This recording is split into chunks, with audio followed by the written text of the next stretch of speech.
Hello to everyone, and hopefully everyone is having a good day. My name is Alison Dunn, and will be your moderator for this online forum. Our discussion today involves family matters, hence our main topic, the relationship between family members. So, before we begin, let me introduce one by one of our panelists. The first member of the panel is a psychologist as well as a family therapist, Madam Kimberly Vanessa. Next is a Hello. professor in UCSF, majoring in psychology, Madam Nurul Hidayati Idayu. A soon-to-be grad student, Miss Valerita Vanetta, and a secondary school teacher, Madam Marina Yusop. Last but certainly not least, Madam Jasmine Johnny, a full-time housewife. It's really nice to meet you all today. Thank you so much for coming.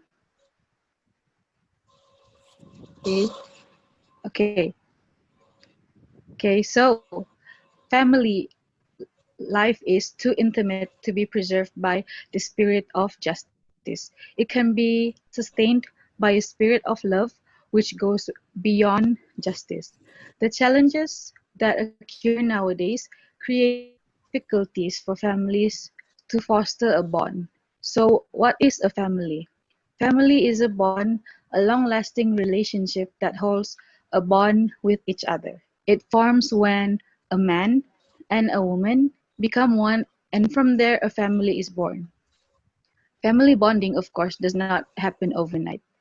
It is built every second, every minute, and as well as every hour that you spend with your loved ones. A close family bond is like a safe haven where we feel the security and where we trust that we will always have someone there whom we could turn to when we need them the most. So, my first question is for the expert psychologist dash family therapist that we have invited specifically for this forum, Madam Kimberly Vanessa. My question to you is, what is the main challenge to build a strong family bonding in this globalized world? Please do elaborate. Families face new challenges every day in their life. In family bonding, for instance, a divorce can permanently weaken the relationship between children and also their parents. The National Survey of Families and Households also found that about 1 in 5 divorced fathers had not seen their children in the past year, and less than half the fathers saw their children more than a few times a year.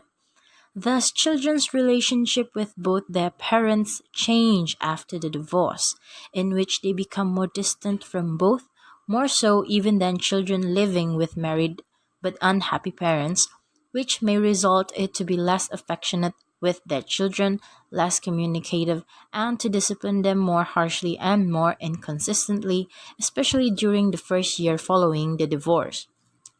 When a family goes through a separation or a divorce, there is often a lot of difficult stuff to deal with at home, which surely there will be lots of change, emotions, and often tension in the family.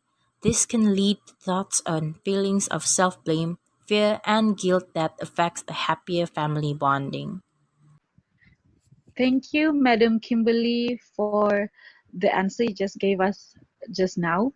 Yes, and I myself really do agree about the statement that you just told us. So, just as every pirate's treasure chest has a key of its own, surely every problem has its own solution as well. So, in this case, I would like to know more from a professor's point of view. Professor Madam Nurul Hidayati Dayu, what is your opinion to find a better way to solve this problem? Please do elaborate to us. Okay, so on my opinion, to maintain a joyful family, it requires much from both the parents and the children. Each member of the family has to become, in a special way, the servant of the others. The solution that might can help families to prepare and for to cope with both an expected and unexpected change of family bonding is between divorced parents and their children, is at the meal times in which it encourage parents and children to discuss what they're planning to do. So staying in touch is the best way to incorporate family bonding. Sometimes one parents might move to a different city, uh, town or state, and it's very become difficult for them to spend much of the time with them as before. Thus, either the children or parents can make regular times to talk on the phones or make a video calls through WhatsApp, write a letters or emails or sending a text. Above all, parents must also show their love and affection to their companion and children. Spending time together doing things that we enjoy, talking simply, and simply relaxing. This step can build strong family bonding. Furthermore, parents can also talk among each other about their feelings, about these changes and what needs to be done, prepare for the future. This may be difficult, but it can increase the understanding and closeness among family members and bring peace of mind to everyone that concerned. Thank you for your answer, Madam Nurul Hidayati Hidayu. So for this next question, I would like to specifically ask the youngest member of the panel, our soon-to-be graduate student, Miss Valerita Vaneta. So, Miss Valerita, in your opinion, do teenagers as well as young adults care more about their friends than their parents? Because some people adhere the opinion that friends effect on the most important decisions of their peers. Please elaborate. Thank you to the moderator. I prefer to say that peers are more important than parents, but sometimes peers become more influential than family on teenagers and young adults. It is clear that parents always want only the best for their children. At any point where their children are going in the wrong direction, parents will know the right way and help to understand all the mistakes, solve problems, and give important advices. It is also hard to deny that parents always accept their child as what he or she really is. And when the child meets his friends who haven't been with them for such a long period of time as family, this is not the same case. And there is no doubt that peers can propose something contrary, which will not be pleasing for both sides. On the other hand, the teenagers often spend most of their time with friends because they want to be away from the home environment, trying new pursuits and socializing. Teenagers and young adults usually choose friends who are like themselves. And in spite of their parents' best intentions, young adults can perceive criticism of their friends as personal criticism. It also can be argued that sometimes problem can develop when parents don't show an interest in what their children are doing, and there is a breakdown in communication between children and parents. In this case, teenagers and young adults may be guided by the opinion of their peers more than by the family's opinion. In short, I would say that every situation depends on certain circumstances, and it is always individual. But in my view, family influence is the most important in a teenager as well as a young adult's life. Thank you, Miss Valerita, for your answer. So for this question, I want to specifically ask Madam Marina. As a teacher and a parent, you deal with teenagers at work as well as at home. So I think you can observe how important it is to encourage a teenager's relationships with her positive ones. So in this case, what could be the best way to maintain a happy family? Okay, thank you to our moderator. So, in my opinion, to maintain a happy family, one should leave her or his baggage outside. And too many times we let our daily stresses spill over into our home lives. So, my advice is don't do it, at least not around your kids. And whether you were reprimanded by your boss or get into an agreement with the co-workers, try to let that stress go when you come home. If you allow your daily baggage to affect your mood at home, your kids will be missing out and on the fun and happy parents that they need. And children may also mistakenly believe that they are the cause of your grumpiness, which can negatively affect their self-esteem. Don't put them through that. And this is especially important to the families that has more than one child. Our children needs to know that they are important and there is no better way to express that importance than by spending a little quality time with them. And it can be something as simple as reading a bedtime story together or playing game of cage or even snuggling on the couch watching a movie or favorite television show. And children drive on closeness and individual attention. So what we can do is give it to them. In short, we need to spend more time together as a whole family. Thank you. That's all from me. Thank you, Madam Marina, for the answer you just gave us. And now I want to call upon this problem where there is a little thing that is slowly creeping into our society, especially now in the modernized world. This little thing is called technology and is bit by bit affecting family relationships on a day-to-day level.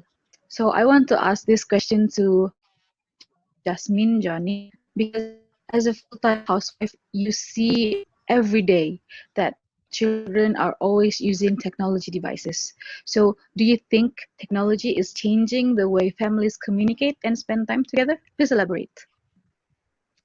Okay, thank you, moderator, for your question.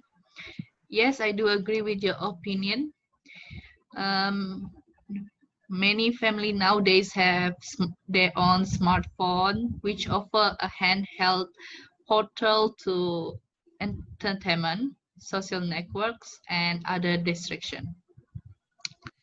Children are instant messaging constantly, checking their social media, listening to music, surfing their favorite website, and watching television shows or movie. This is because of the emergence of the mobile technology. These practices are no longer limited to the home, but can occur in cars, restaurants, and in fact anywhere where there's a mobile phone signal. Nowadays, family life has changed in the last generation because of the rise of technology, and the size of homes has grown by 50%, by meaning the family members can retreat to their own corners of the house, so there are less chance that the parents and the children will see each other. Because of everyone is so busy with work, schools, and extracurricular activities, and there become less time for families to spend time together. Add technology into the mix and it only gets worse, and it's gotten to the point where it seems like the parents and the children are emailing and texting each other more than they are talking, even when they are at home together. Okay, that's all from me. Thank you, Madam Jasmine, for your answer just now. So this is going to be my last question for our online discussion, in which I want this last question to go back to our family therapist, Madam Kimberly. So my question for you is, what is the best way to avoid this problem when combining all the questions and answers from what I just asked the other panelists? What is the best way to avoid this problem, the challenges that family face, this problem specifically? Please do elaborate. Okay. There are actually a lot of ways for parents to avoid this problem. Of course, using their own creative ways. But in my opinion, Parents can limit the amount of time a child uses their phone, their laptop, the television, as well many more. Other than that, parents can also show their kids how to have fun with outdoor activities such as gardening, jogging, playing kiddie games with other family members.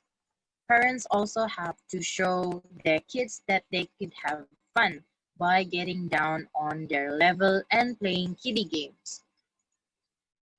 According to psychologist and author Lawrence Cohen, playing with your kid also fosters closeness and a connection with them. Play hide and seek outdoors, chase them around, pretend to be zombies, or plan a family game of flag football. Or you could also plan a neighborhood field day, competing as a family against other families in friendly outdoor competitions such as relay races and also kickball. Thank you, Madam Kimberly, for your answer. I agree with every answers that this panel has given me today, and I'm very, very thankful that they have spent a little bit of their time, despite their busy schedules, to attend as a panelist for this discussion today. So let's just wrap it up now because the time is of the essence. As a conclusion, family should be our priority and love them with all your hearts, our hearts, as everything else you could get is as per your choice. But getting good parents and siblings is a choice that is only made and can only be made by God Himself, and you can never demand it. So that's all from us on today's discussion about the relationship or the bond between family members. So see you next time and bye. See you. Bye. Bye. Bye. You.